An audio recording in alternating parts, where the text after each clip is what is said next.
Eu peço que o senhor conte, por favor, qual o seu nome completo, data e local de nascimento. Boa tarde, Calejão. Meu nome é Mauro Capucci Matozinho. Nasci em 27 de abril de 87, na cidade de São Paulo. Qual a sua profissão? Eu sou piloto de avião. Eu voo desde 2007, profissionalmente desde 2009. E nesse período, para quem você trabalhou? Eu voei minha carreira inteira na aviação executiva, que são empresas de táxi aéreo, fretamento de jatos e algumas famílias que possuem aeronaves próprias. Veja, cerca de 2 anos atrás, eu comecei a voar esse avião que estava voando até ontem. E muito satisfeito, um novo emprego, uma nova oportunidade, uma empresa que parecia estar crescendo bastante, entre conhecidos, entre amigos, e para lá eu fui. Quando eu iniciei meu período de trabalho, já se ouvia algum tipo de comentário de que ninguém sabia de onde tinha vindo os donos desse avião, ninguém conhecia muito bem a origem. Mais acostumado a voar nesse meio executivo, onde origem de patrimônio, nomes de proprietários geralmente são tratados com muito sigilo e privacidade, eu não dei muita bola e segui trabalhando.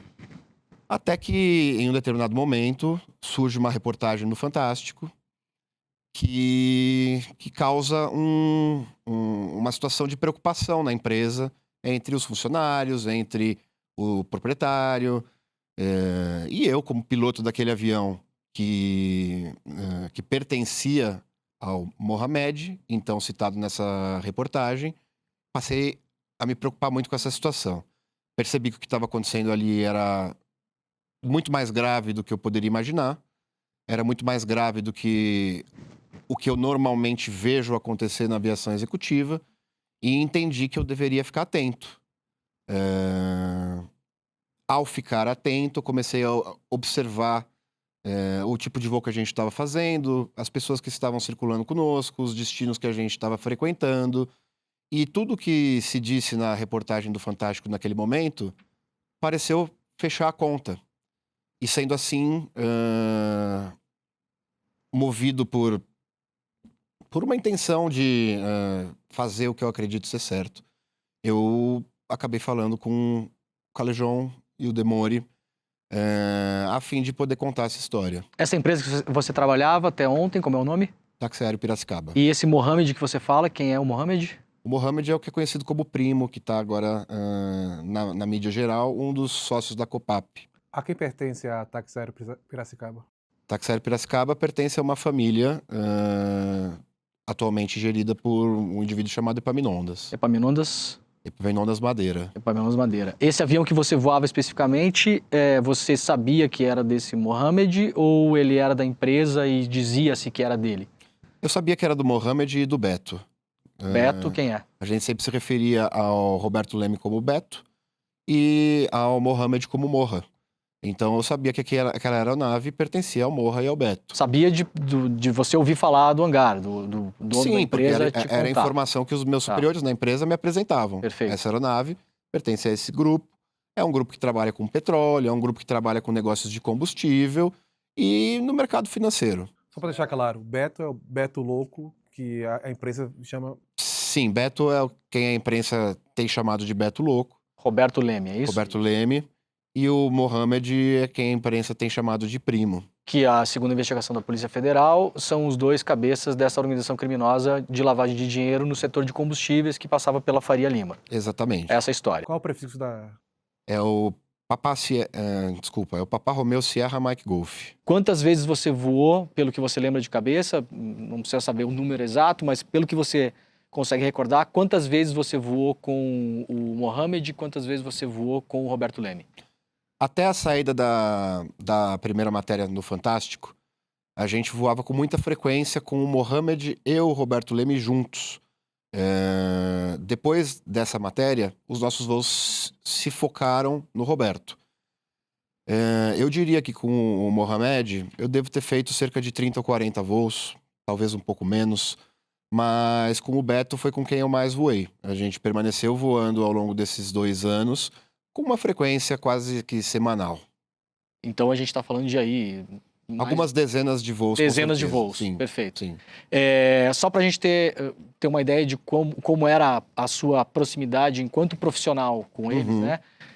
No caso do Roberto Leme, quando estourou a operação da Polícia Federal, na verdade você levou a família do Roberto Leme para fora do Brasil, é isso?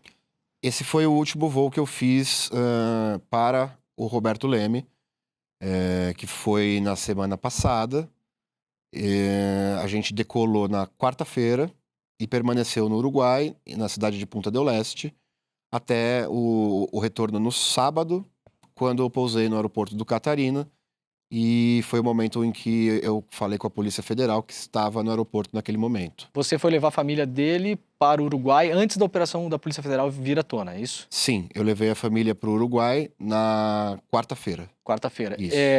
Foi te dado um motivo ou não teve alguma explicação para o voo? Não. Não, era usual a gente, no grupo de WhatsApp da empresa, perguntar para o setor da empresa que organiza a agenda de voos: vai ter um voo nessa semana, como é que tá os próximos dias? Porque é uma profissão de rotina muito incerta.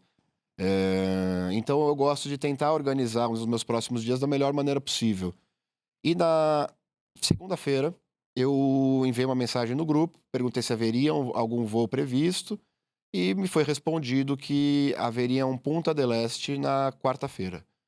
Não me foi dito quem era, eu soube quem eram os passageiros na própria quarta-feira, quando eu me dirigi ao aeroporto e olhava a documentação de voo. Você já conhecia a família do Conhecia. Roberto Leme? Conhecia. Então, assim que você avistou eles, você viu que era a família. Sim, sim. E aí vocês foram para o Uruguai, ficaram lá uns dias e depois, quando voltaram, a Polícia Federal localizou vocês no aeroporto já, No né? aeroporto. Que aeroporto era? Aeroporto de Catarina, em São Roque. É um aeroporto exclusivo para operação de aviação executiva. Perfeito. E ali você deu um depoimento para a Polícia Federal. Sim. Quanto tempo mais ou menos durou esse depoimento? Eu acredito que 1h30. Eu não tenho tempo. Não tenho o tempo exato, mas 1h30 de depoimento. Perfeito. E para a Polícia Federal você confirmou, ou seja, você na verdade contou as histórias que você testemunhou, que foram as mesmas histórias que você contou pra gente nas nossas conversas, inclusive na nossa primeira conversa gravada, que foi antes desse período, né? Isso, em relação à conversa com a Polícia Federal, se deu muito em torno de que tipo de voo você fazia, para que destinos você ia, que pessoas estavam a bordo em determinados voos.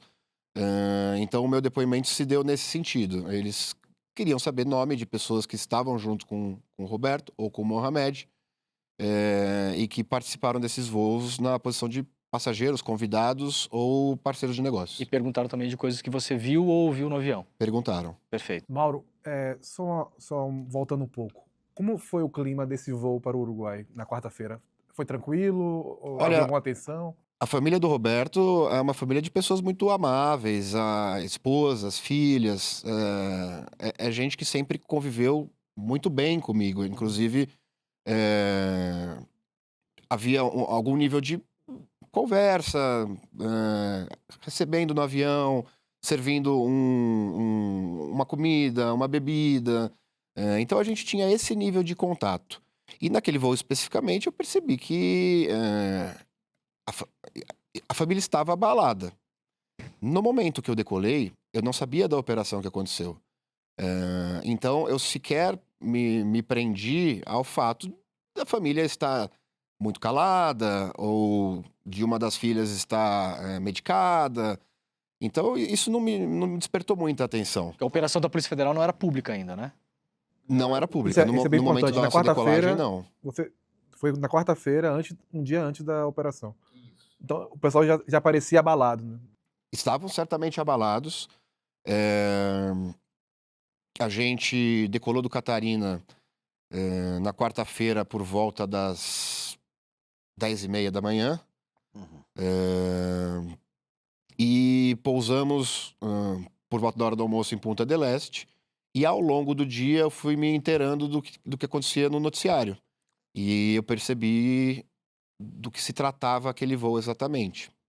Ao longo do dia seguinte, na verdade. Isso, né? Vocês exato. voaram na Exato. quarta. Ao longo do período em que eu estive em Punta del Perfeito. Este, as notícias começaram a circular com muita intensidade.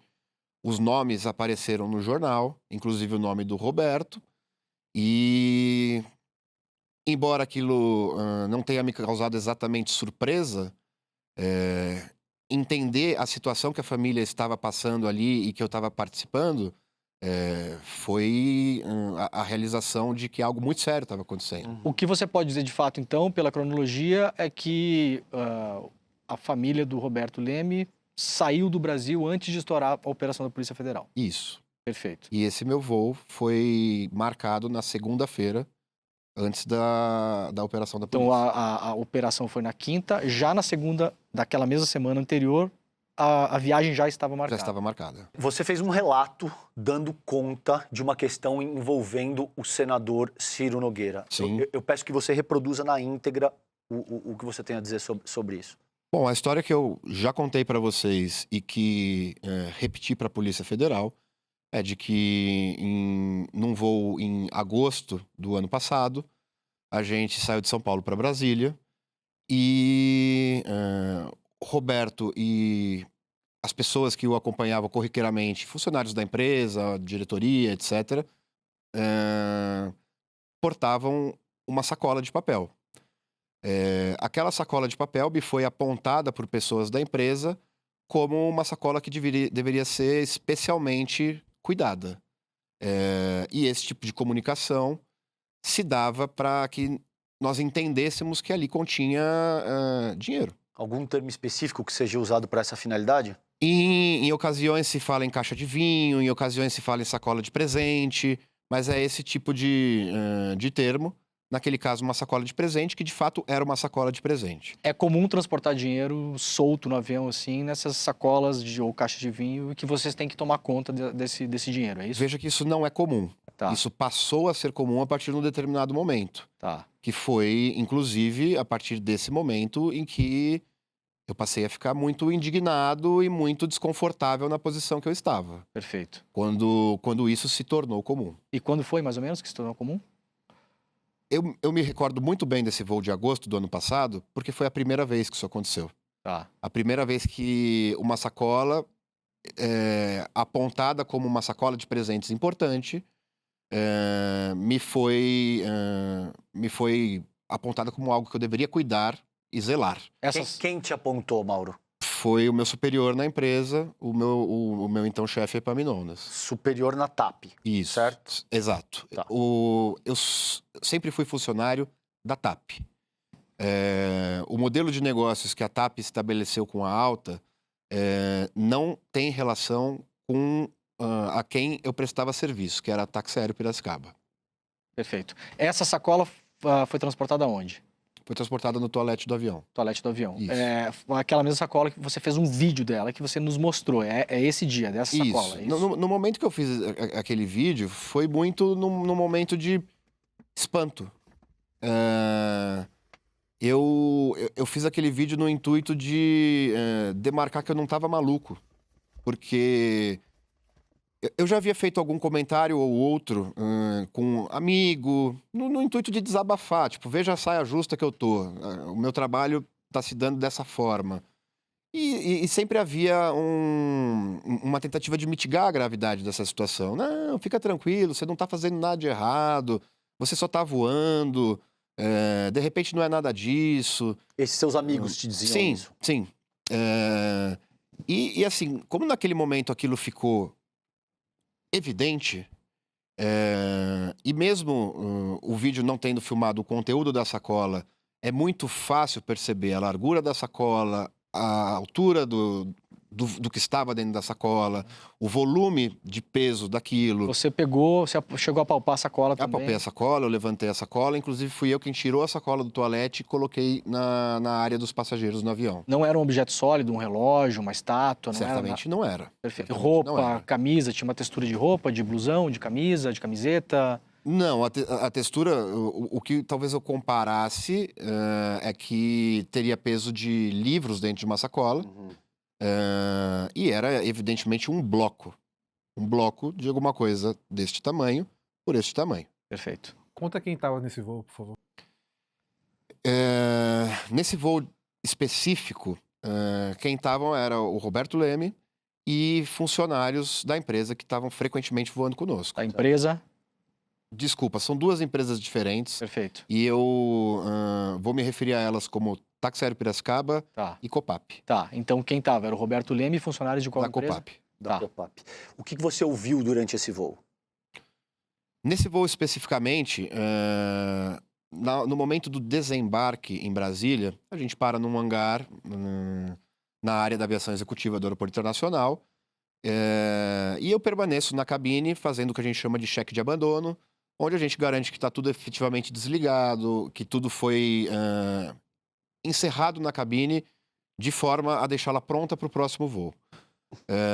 Isso geralmente toma de 5 a 10 minutos, até o momento de você preencher a documentação. Há uma documentação para ser preenchida. Durante esse tempo, é o momento que os passageiros estão desembarcando e passando muito próximo à cabine. E nesse momento do desembarque, eu ouvi o Roberto Leme dizendo que, na verdade, perguntando se estava tudo certo com o Ciro, se o Ciro já estava os aguardando. E a forma que ele se referiu foi o senador Ciro. Eu, ouvindo isso, entendi que se tratava do único senador de nome Ciro. Ele chegou a falar o nome de Ciro Nogueira. Ele se referiu ao senador Ciro. Senador Perfeito. Ciro. Ele perguntou isso para quem? Ele perguntou isso para um dos funcionários que estava ali desembarcando junto com ele. Tá, se tava tudo certo e falou Se mais estava alguma tudo coisa? certo, ele citou diversas vezes o nome Ciro. Tá, Eu acho que naquele momento do desembarque e uma conversa rápida, foi coisa dele citar Ciro 5 ou 6 vezes. perfeito. Então isso ficou muito demarcado. E na hora que eu ouvi aquilo, imediatamente eu tive a sensação de que eu estava ouvindo uma informação que eu não deveria ter ouvido. Essa conversa aconteceu dentro do avião? Aconteceu dentro do avião. No avião já em pista? No avião, já parado no hangar, no Motor que a gente desligado. se refere como pátio, motores Perfeito. desligados, cabine já apagada, e eu no processo de organizar a documentação para que após a saída dos passageiros, eu saio. Perfeito. E aí? Na primeira conversa que você teve com o Caleron e o Demore, você falou que o encontro seria no gabinete, você entendeu que seria no gabinete. Explica um pouco agora por que você teve esse sentimento. Dizer que o encontro seria no gabinete foi uma dedução lógica do que estava acontecendo ali, em que eles evidentemente estavam programando um encontro com o senador Ciro, e no momento de retorno, é comum o motorista avisar a equipe de coordenação de voo da Táxi Aéreo Piracicaba que os passageiros estão a caminho. E quando eu recebi essa informação, me foi dito que eles estão saindo do Senado agora. Quem te falou isso? Foi alguém da equipe do comercial da empresa. Ligou pra você? Da Táxi Aéreo Piracicaba. Ligou pra você? Ligou pro meu colega de voo, que a gente sempre costuma estar junto ali, esperando o voo acontecer. Isso na Então, volta do encontro. na volta do encontro. Na volta do Na encontro. volta do encontro. Essa sacola que você se refere que foi citado que teria dinheiro ali dentro. Isso. O que aconteceu com ela quando as pessoas saíram do avião? Essa sacola, geralmente eu auxilio no desembarque de uma bagagem de mão ou qualquer outra coisa, pego, passo pro passageiro que já tá fora da aeronave, e naquele momento a única coisa que eu fiz com essa sacola foi trazê-la do toalete para a área de poltronas ali onde os passageiros se acomodam, para que algum deles pegasse a sacola e levasse. E um dos funcionários pegou a sacola em mãos e entregou pro Roberto. Entregou na mão do Roberto Leme. Isso. O Roberto Leme estava na pista já. Tava na pista. E você viu o Roberto Leme fazer o que com essa sacola? Eles entraram no hangar. Entrar no hangar. Entraram no hangar. Porque o comum entra no hangar, fica tomando um cafezinho, até que vem uma van de transporte para levá-los até a saída do terminal. Perfeito. Quando você fala em caixas de vinho ou pacotes que tem que tomar conta e cuidar, etc e tal, você falou que ficava subentendido ou às vezes até mais explícito que era dinheiro. Sim. Em algum momento desse tempo todo, você teve a curiosidade de abrir uma dessas caixas de vinho ou pacotes e você de fato viu dinheiro, notas de dinheiro? Em algum momento isso aconteceu de fato? Usualmente eram embalagens muito bem fechadas, muito bem grampeadas, evidentemente não com os lacres originais, mas com grampos de papel. Se você fosse abrir, alguém ia notar que você abriu, por exemplo. Exatamente. Porém, houve uma oportunidade em que uma dessas sacolas estava com o canto com uma distância para o grampo e era possível enxergar por uma fresta. Perfeito. O que eu enxerguei ali, numa sacola de mesmo volume, da primeira que eu descrevi. Uma sacola muito parecida com aquela que você gravou no vídeo? Exatamente. Exatamente. Só Exatamente. que a diferença é que ela estava, em vez de super bem grampeada, ela estava com o grampo mais longe da borda. Isso, De modo que se você olhasse... como se o grampo da ponta tivesse soltado e ela Perfeito. tivesse ali com uma dobrinha Ok. para fora. E nessa dobrinha eu consegui empurrar com os dedos e observar que o que tinha ali eram notas de R$ 200. Notas de R$ 200. Isso. Só isso. Isso você viu, certo? Isso eu vi. Essa sacola estava em cima do toalete. No mesmo intuito da outra sacola, a minha intenção era pegá-la e colocar dentre as poltronas dos passageiros para que alguém a descarregasse. Na entrevista anterior, você citou o presidente nacional do União Brasil, Antônio Rueda. O que você sabe sobre ele? O Antônio Rueda é uma pessoa que já fazia negócios com a Táxi Aéreo Piracicaba desde quando eu cheguei lá como funcionário, aproximadamente 2 anos atrás. Ele já era um nome que circulava como um sócio em uma aeronave. Uma aeronave de pequeno porte, uma aeronave até das mais modestas. Sempre que a gente fala em sócio, não necessariamente é o sócio no papel. O nome dele está na aeronave, é isso? Sempre que a gente fala em sócio, uma das pessoas que aportou dinheiro para a aquisição de uma aeronave. Perfeitamente. A organização disso em CNPJs, em empresas, é feita de diversas maneiras possíveis. Perfeito. O nome da pessoa não necessariamente vai aparecer como dona da aeronave. Não, inclusive é muito comum que se crie uma empresa que não seja diretamente ligada ao nome de uma pessoa que não queira ter o seu nome atrelado àquela aeronave. O que é comum na aviação executiva, porque são pessoas que sempre prezam por privacidade, por não exibir um patrimônio. Então, são práticas comuns que empresas que operam aviação executiva têm, de maneira corriqueira, conduzido. Perfeito. Então, você ouviu falar no nome do Rueda? Ouvi falar do nome do Rueda na época que eu entrei na empresa, como alguém que estava com sociedade numa aeronave modelo Premier, que é uma aeronave a jato das mais modestas, como eu falei. E aquilo não me despertou grande espanto. Afinal, um cacique desse porte, uma aeronave de porte compatível, naquele momento não me pareceu algo suspeito por qualquer motivo. Qual o valor, Mauro, de uma aeronave dessa, em média, só para a gente colocar em perspectiva? Um jato leve, como é o Premier, é uma aeronave que vai se encontrar no mercado de usados, dependendo do seu ano, da sua condição, mas a gente pode falar cerca de $3 milhões. Só pra gente reiterar, você disse que ouviu o nome do Rueda quando você chegou na empresa. Quando foi isso? Só pra gente... Eu entrei na empresa em novembro de 2023. E já no começo você já ouviu o nome dele, já era citado. Sim, porque era uma das aeronaves mais novas, então eu me lembro que estava no momento de contratar pilotos para aquela aeronave. E então havia constantes conversas nos corredores da empresa, nos escritórios, a respeito daquela aeronave do Rueda, que em geral se referiam como aeronave do Ruedinha, como um assunto da empresa. Precisa contratar piloto, precisa mandar para treinamento, precisa providenciar uma garagem, enfim, coisas relacionadas à operação de uma aeronave. Perfeito. E aí? Isso. Segue. Ao longo desses 2 últimos anos, você disse que houve múltiplas aquisições de aeronave e você ouviu o Epaminondas citar o nome do Rueda como sendo, olha, precisa gastar o dinheiro que o Ruedinha está colocando na empresa. É isso? Conta essa dimensão cronológica, como o Demori colocou. Vamos lá. Nos últimos 6 meses, houve a aquisição de uma série de aeronaves a serem agregadas na frota da Táxi Aéreo Piracicaba. A gente está gravando em setembro. Nos últimos 6 meses, você fala o quê? Do começo do ano, primeiro trimestre desse ano de 25 para cá, é isso? Isso. Foi quando essas novas aeronaves começaram a ser aventadas. Tá. Então, o meu chefe direto dizia, vai chegar um Gulfstream G200, um modelo de aeronave. Vai ser bacana, um G200, avião novo, avião maior. Então havia um estímulo aos pilotos de que aquilo seria bacana para a empresa, bacana para a progressão de carreira de todo mundo.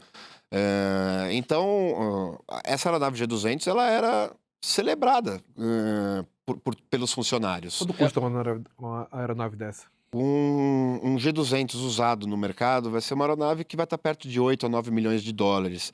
De novo, preço de aeronave é uma coisa muito imprecisa, porque depende desde quantas horas aquele motor voou, até que tipo de programa de manutenção aquela aeronave tem com o fabricante. Então, são variáveis muito diversas e que representam valores muito grandes. Então, um opcional de uma aeronave, que seria equivalente a comprar um carro com uma direção hidráulica, você vai pagar centenas de milhares de dólares. Perfeito. Então, é difícil precisar o valor de uma aeronave, porque depende da especificação exata que aquela aeronave veio. A movimentação que me pareceu muito estranha foi a chegada de 4 aeronaves, e não apenas aquele G200.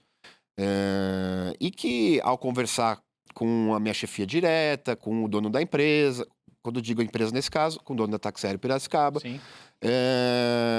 sempre havia novidades do tipo, vai chegar esse avião, vai chegar mais um daquele outro, até que mais recentemente foi descrita a compra de uma aeronave Gulfstream de série 500, que é uma das maiores séries da Gulfstream, uma aeronave que superaria aí uma dezena de milhões de dólares, uma aeronave que cruza o Atlântico, que não precisa fazer escala para ir para os Estados Unidos ou para a Europa. É uma aeronave considerada entre os executivos que possuem esse tipo de patrimônio, a Lamborghini das aeronaves a jato. Como falei, uma aeronave de por volta de 10 milhões de dólares, assim. Essa aeronave, ela estaria sendo testada pelo Ruedinha num momento de um voo de experiência, no qual ele foi para a Grécia, e isso se deu no mês passado. Mês passado, agosto de 2025. Isso. Só para deixar claro, Mauro, em todas essas aquisições que você falou que aconteceram nos últimos meses, o Rueda tinha participação. Tinha participação. Como é que você sabe disso? Isso eram informações que nos eram passadas pela nossa chefia. Epaminondas. Isso, o proprietário da Táxi Aéreo Piracicaba. Então, só para recapitular, quando você chegou na empresa logo no começo, o nome do Antônio Rueda já circulava pela empresa. Ele tinha efetivamente, não necessariamente você vai saber, mas ele dizia-se que ele tinha uma aeronave lá que era uma aeronave, até onde entendo, mais modesta. Sim. Isso a gente pode dizer que passou mais ou menos 1 ano e meio. E aí, Sim. nesse meio ano final, até você sair da empresa, no momento que a gente está gravando agora, setembro de 25, foram feitas aquisições de mais 4 aeronaves, é isso? 4 aeronaves. Todas essas 4, você sempre ouviu da empresa que era dinheiro do Antônio Rueda para comprar essas aeronaves. Justamente. Então a gente está falando de 5 aeronaves. E essa última aeronave que eu falei, o Gulfstream de série 5, de série 500, desculpe, eu não sei se ela foi de fato adquirida, porque a aquisição estava sendo feita no momento em que essa operação da polícia acontece, mas ela estava no processo de ser adquirida quando eu me desliguei da empresa. Perfeito. Se a gente for pegar uma média, só para ter uma ideia, eu sei que você explicou que os preços são muito variáveis, mas se chutar numa média, você é um piloto experiente, voa já há mais de uma década, conhece muito bem as aeronaves, como imagino que uma pessoa comum que goste de carro conheça carro. Sim. A gente sabe imaginar o preço de um carro, né? Claro que varia se o carro está em bom estado ou não está em bom estado, se tem muita quilometragem, não tem. Acho que a relação é mais ou menos a mesma, né? Sim. Se está mais desgastado ou menos desgastado, mais bem cuidado ou não. Sim. Se a gente for pegar uma média, fazendo a contabilidade das 4 aeronaves que você tem certeza e dessa quinta que eventualmente iria chegar, que ele fez esse voo teste. A primeira, mais ou menos quantos milhões de dólares? Primeiro, o jato mais leve, por volta de 3 milhões de dólares. A outra? Que foi já um jato que é considerado um jato mid-size, de categoria mid-size, uma aeronave de uns 8 ou 9 milhões de dólares. A terceira? A terceira foi um Citation Excel, um jato de 5 ou 6 milhões de dólares. A quarta? Um Citation Jet, CJ, por volta de 4 milhões de dólares. E a quinta, que você não sabe se de fato a compra foi efetivada? Foi uma aeronave Gulfstream de série 500, que é aeronaves que vão partir de 10 milhões de dólares. O que você ouviu sobre essa necessidade de comprar tanta aeronave em um período tão curto de tempo? Havia, por parte ali da chefia da Táxi Aéreo Piracicaba, um clima de um boom de crescimento na empresa. E isso foi justificado como sendo um grupo muito forte, encabeçado pelo Rueda, que vinha com muito dinheiro que precisava gastar. Então, a aquisição de várias aeronaves foi financiada e há um projeto, que eu não sei se foi concretizado ou não, da aquisição de um hangar no Aeroporto Internacional de Brasília. Um hangar para a Táxi Aéreo Piracicaba? Exatamente. Porque ela está num hangar hoje que não é um hangar dela, é isso? A Taxa Aérea Piracicaba é baseada no Campo de Marte, no momento. Perfeito. E a intenção seria criar uma nova base em Brasília. Mauro, você falou que estava muito acostumado pelos seus anos de voo e que é muito comum nesse meio você vê várias coisas não usuais, digamos assim, porque você voa com pessoas que têm muito poder, muita influência, conhecem muita gente. E nesse meio, como você está nos descrevendo, assim, acontecem muitas coisas que surpreendem quando você olha, né? Então, você contou na nossa primeira conversa e ao longo dos meses que a gente vem conversando, que é comum que os pilotos se anestesiem um pouco e não deem mais tanta atenção para as coisas que acontecem na aeronave. Vai virando meio paisagem, coisa comum. Você tinha, como você nos relatou, muito essa cabeça também, né? Ah, é meu emprego, estou ganhando minha grana, estou bem aqui, estabelecido, é um emprego bacana. Só que em determinado momento você falou que você teve uma virada na sua vida por uma questão pessoal, né? Que fez você olhar a vida de uma outra maneira. Eu estou te perguntando isso porque isso faz parte da sua decisão de estar contando essa história também, que pode ter efeitos sobre a sua vida. Aliás, eventualmente vai ter efeitos sobre a sua vida. Queria que você contasse, se você se sentir confortável, qual foi esse seu ponto de virada, essa sua história. Quando eu tinha 29 anos, eu tive câncer de fígado. E teve um momento muito marcante na minha vida em que eu fui numa consulta no Hospital São Paulo, num atendimento pelo SUS, e o médico, muito friamente, olhou no meu prontuário e me deu um diagnóstico de hepatocarcinoma. Cara, aquilo ali foi um baque, foi uma porrada, assim. Inclusive é uma sensação muito análoga à que eu tô vivendo hoje. A sensação de que a vida como eu conheço não existe mais. Desculpa, gente. Pelo fato de eu ter tido esse câncer e o meu prognóstico ser muito ruim, havia 87% de chance de eu morrer em até 3 anos. Cara, na hora que dispararam esse cronômetro, é muito diferente. Eu falo com os meus amigos, eu brinco que eu peguei a morte na mão, assim. E isso mudou minha vida completamente. Mudou minha forma de enxergar o mundo, as pessoas. Não significa que imediatamente eu me tornei uma pessoa iluminada, não é disso que eu tô falando. Não tô falando de redenção pessoal, inclusive nem sequer acredito em redenções pessoais, eu acredito em coisas estruturais. Mas naquele momento estava claro para mim que as coisas que eu fazia não eram as coisas mais importantes. Que correr atrás de uma carreira brilhante, que correr atrás de um acúmulo de patrimônio, não tinha qualquer significado frente à realidade da morte, frente à tangibilidade dessa coisa tão intensa, né? E a partir daí eu brinco que foi minha segunda epifania. Eu passei, se eu não me engano, 2 semanas na UTI, logo depois da cirurgia, porque houve uma intercorrência cirúrgica em que meu coração, da forma que eu entendo, meu coração parou na mesa de cirúrgica e eu precisei ser reanimado. Quando eu volto ao mercado da aviação, eu já não tenho essa mentalidade de que tudo vale a pena. De que, na verdade, não vale a pena se eu não estiver feliz, orgulhoso, satisfeito, pronto para compartilhar as alegrias do meu trabalho com as pessoas que eu gosto, que eu amo, que eu tenho ao meu lado. Pessoas que eu me preocupo muito nesse momento. Que eu acho que é o que me faz ter essa dificuldade, é o que me faz ficar emocionado. Porque não havendo as pessoas que eu amo, eu não teria problemas de vir aqui conversar com vocês, de responder perguntas da Polícia Federal. Havendo essas pessoas que eu amo e entendendo que talvez esse seja o vespeiro mais horroroso para ser cutucado, eu temo pela segurança das minhas pessoas amadas, eu temo pela minha própria segurança. E no final das contas, cara, eu acho que quando eu tento entender a motivação, o porquê que eu fiz isso, o porquê que eu me expus dessa forma, É porque é a coisa certa.